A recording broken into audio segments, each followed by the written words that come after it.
Hello everyone, welcome to my channel the doctor academy. और जैसे कि आप जानते हैं कि सन बोर्ड की जो 11वीं क्लास की बायोलॉजी थी उसका जो न्यू सिलेबस है वो आ चुका है। बिल्कुल, सबसे पहले तो आप सबको कॉन्ग्रेचुलेशंस। इतने सालों बाद आपका जो बुक है वो चेंज हो गया है। ठीक है। सो अभी उनके चैप्टर्स के जो नाम है और जो सीक्वेंस है वो बिल्कुल फेडरल से मैच करती है। ठीक है, मतलब चैप्टर्स के नाम, बाकी मवाद जो है या उनके अंदर जो नॉलेज है वो में भी डिफरेंस हो। ठीक है। अभी मैं भी उनको स्टडी कर रहा हूँ, इस लिहाज से कि देखिए उनके अंदर जो कंपोजिशन की गई है उनमें और फेडरल की कंपोजिशन में क्या डिफरेंस है। ओवरऑल पिछले वाले से तो काफ़ी अच्छा है। ठीक है। So this is an introductory lecture. ये इसमें हम थोड़ा सा इंट्रोडक्शन लेंगे चैप्टर नंबर 1 का, जो कि फर्स्ट ईयर बायोलॉजी सन बोर्ड का न्यू बुक आया है उनमें से। सो पहले चैप्टर का जो नाम है वो है बायोलॉजिकल मॉलिक्यूल्स। ठीक है, ये आपको याद रखना है, बायोलॉजिकल मॉलिक्यूल्स। ये पहले चैप्टर का नाम है।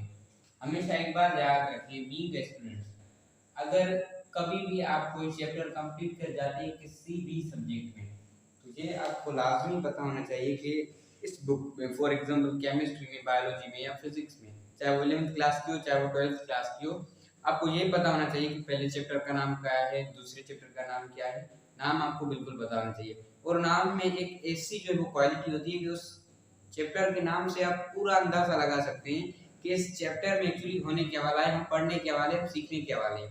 चैप्टर में एक ऐसी क्वालिटी होती है। ठीक है, चैप्टर का जो नाम होता है उसमें। सो अभी हम समझते हैं। ठीक है, बायोलॉजिकल मॉलिक्यूल्स। ठीक है, बायोलॉजिकल मॉलिक्यूल्स पर तो हम बाद में आएंगे, उससे पहले जो कॉन्सेप्ट आता है इस बेसिकली चैप्टर बायोलॉजिकल मॉलिक्यूल्स में सिर्फ और सिर्फ बायोकेमिस्ट्री को ही डिस्कस किया गया है। ठीक है, now let's see what is biochemistry. पहले हम थोड़ी उनकी डेफिनेशन को समझते हैं। आप इनकी टर्म को पहले ब्रेक कीजिए, मैं यहाँ पर ब्रेक करके फिर ही लिख रहा हूँ। What is biochemistry. देखिए, ये दो वर्ड्स हैं। बायो, ये तो आप 9 से पढ़ते आ रहे होंगे, बायो का मतलब है लाइफ। ठीक है, केमिस्ट्री मींस सेम केमिस्ट्री जो सब्जेक्ट आप पढ़ते हैं। तो इसका मतलब क्या हुआ, इसको जो सिंपली वो केमिस्ट्री ऑफ लाइफ भी कहा जाता है। Chemistry of chemistry of life. अब केमिस्ट्री ऑफ लाइफ मतलब हमारी जिंदगी की जो केमिस्ट्री है, हमारी जिंदगी में केमिस्ट्री किस तरह इन्वॉल्व है, उसको हम, उसकी स्टडी को हम कहते हैं बायोकेमिस्ट्री। एक्चुअली हम आगे डिटेल में जाते हैं। सो बायोकेमिस्ट्री के पढ़ने के कौन कौन से फायदे हैं, किन चीज़ों में हमें हेल्प करती है, हमारी डेली लाइफ में बायोकेमिस्ट्री की क्या इंपॉर्टेंस है, चलिए अब डिस्कस करते हैं इंपॉर्टेंस ऑफ बायोकेमिस्ट्री। ठीक है। सो पहले मैं यहाँ पर टॉपिक लिखता हूँ, जो हमारा नेक्स्ट टॉपिक है, that is importance of biochemistry in our daily life. जी भाई, क्या इंपॉर्टेंस है। देखिए, जहाँ तक बात है इम्पोर्टेंस की, तो इम्पोर्टेंस पर हम बाद में आते हैं। पहले मैं एक चीज़ आपको क्लियर करता चलूँ कि जो अभी न्यू बुक आया है, ठीक है, तो अभी उनका जो पहला चैप्टर हमें पीडीएफ में रिसीव हुआ तो वो काफ़ी ब्लर था, उस पर जो वो क्लियर पीडीएफ नहीं था। सेकंड चैप्टर है, लेकिन अभी जैसे फर्स्ट आएगा या फिर सेकंड जैसे हमें क्लियर पीडीएफ होगा किसी चैप्टर का, तो हम लेक्चर के साथ साथ उस पेज को भी जो है वो यहाँ पर लगा देंगे, उस बुक को, ताकि आपको पता चलेगा पॉइंट टू पॉइंट मैं यहाँ पर एक्सप्लेन करता हूँ। ठीक है, कि कौन सी चीज़ क्या है। सो बायोकेमिस्ट्री की इंपॉर्टेंस हम डिस्कस करने वाले हैं अभी, क्योंकि अभी हमने समझा बायोकेमिस्ट्री आखिर खुद क्या है। बायो का मतलब है ये लाइफ। सो वो केमिस्ट्री जो हमारे जिंदगी के साथ जुड़ी हो उसको हम कहते हैं बायोकेमिस्ट्री। ओके, नाउ देखिए, बायोकेमिस्ट्री की इंपॉर्टेंस, तीन मेन पोस्टुलेट्स को हमारे बुक में डिस्कस किया गया है। पहला क्या है, it explains all the biochemical reactions or all the reactions happening in our body। हमारी बॉडी के अंदर जो मेटाबॉलिज्म है, मतलब कलेक्शन ऑफ केमिकल रिएक्शंस है, जो जो भी रिएक्शंस हमारी बॉडी के अंदर हो रहे हैं, वो सारे के सारे रिएक्शंस की नॉलेज हमें जो ब्रांच ऑफ केमिस्ट्री देती है उसको हम बायोकेमिस्ट्री कहते हैं। सो पहला पोस्टुलेट या पहली पॉइंट ये है कि biochemistry tells us about all the reactions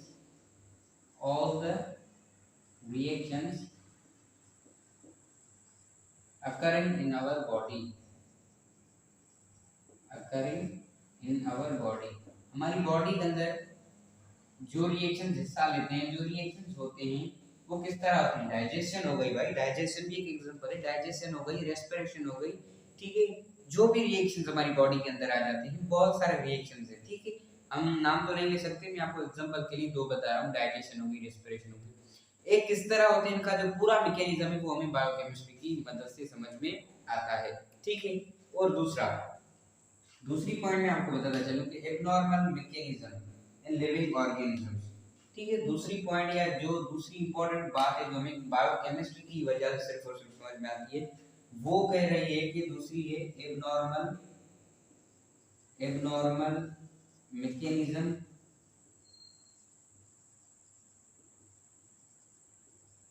in living organisms. देखिए, abnormal mechanism in living organisms, इस पॉइंट से पहले मैं आपको एक बात बता दूं, यहाँ पर मैं हर एक पॉइंट को जस्ट बुक से देखकर एक शॉर्ट पॉइंट की सूरत में लिख रहा हूँ ताकि मैं जस्ट एक्सप्लेन करूँ। मैं यहाँ पर लिखने के लिए नहीं, एक्सप्लेन करने के लिए और समझाने के लिए आया हूँ। तो जो है ना, लिखा आपके बुक में भी या डिफरेंट बुक्स में भी आपको लिखा ही मिल जाएगी, फर्क नहीं पड़ता। फर्क ये पड़ता है कि आप समझते क्या है, आपको समझ में आ रहा है या नहीं आ रहा, ठीक है।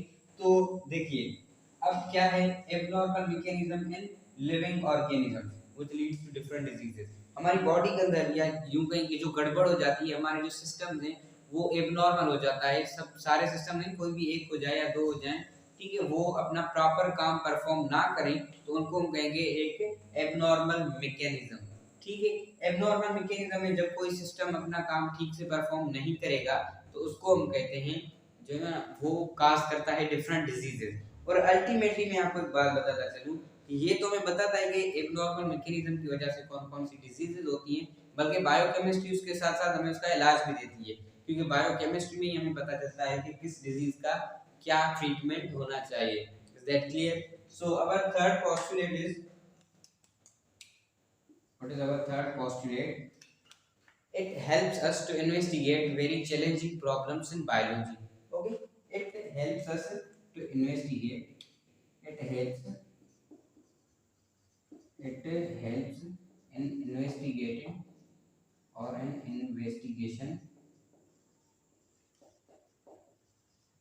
investigation of challenging biological problems. Challenging biological problems. अब चैलेंजिंग बायोलॉजिकल प्रॉब्लम्स का मतलब समझिएगा, ये बेसिकली ये पॉइंट एक्सप्लेन ये करना चाहती है कि हमारी बॉडी के अंदर ऐसे फंक्शंस और ऐसे सिस्टम्स जिनको समझना थोड़ा मुश्किल है दूसरों के कंपैरिजन में, ठीक है। जो नॉर्मल फंक्शन होते हैं हमारी बॉडी में वो तो हम आसानी से समझ जाते हैं कि कौन सा फंक्शन किस तरह परफॉर्म हो रहा है हमारी बॉडी के अंदर, डाइजेशन हो गई या रेस्पिरेशन हो गई। लेकिन वो बातें जो हमें सोचने पर मजबूर करे, वो बातें जिनका आंसर देना हमें जो है वो डिफिकल्टी फील करवाए, तो वो भी हमारी प्रॉब्लम का जो सोल्यूशन है वो भी निकलता है बायोकेमिस्ट्री के थ्रू। फॉर एग्जांपल आपने देखा होगा कि कैंसर है, उसके काजेस क्या हैं, वो होती क्यों है, वो उसकी ओरिजिन कैसे होती है और उसका ट्रीटमेंट क्या है, ये आपको बायोकेमिस्ट्री बताएगी। हम देखिए, हम किस चीज के बने हैं, हम बने हैं सेल के, ठीक है। अब सेल जो है वो मिलकर टिश्यू बनाते हैं, तो सेल आपस में एक दूसरे को ढूंढते कैसे हैं कि वो मिलकर एक टिश्यू बनाए। ये भी तुमने पढ़ा था 9th क्लास में के लेवल्स ऑफ ऑर्गेनाइजेशन जब हम डिस्कस कर रहे थे, तो आपने जरूर पढ़ा होगा कि जब सेल मिलकर टिश्यू बनाते हैं, टिश्यू मिलकर ऑर्गन, और ऑर्गन मिलकर ऑर्गन सिस्टम, फिर ऑर्गेनिज्म, फिर पॉपुलेशन, जैसे ये लेवल बढ़ती जाती है लेवल्स ऑफ ऑर्गेनाइजेशन में। पर सवाल ये उठता है कि एक टिश्यू दूसरे टिश्यू को कैसे ढूंढता है कि वो मिलकर एक ऑर्गन बनाए। तो ये क्या है, ये है मोस्ट चैलेंजिंग बायोलॉजिकल प्रॉब्लम्स, इसका आंसर देना हमें थोड़ा डिफिकल्टी करता है।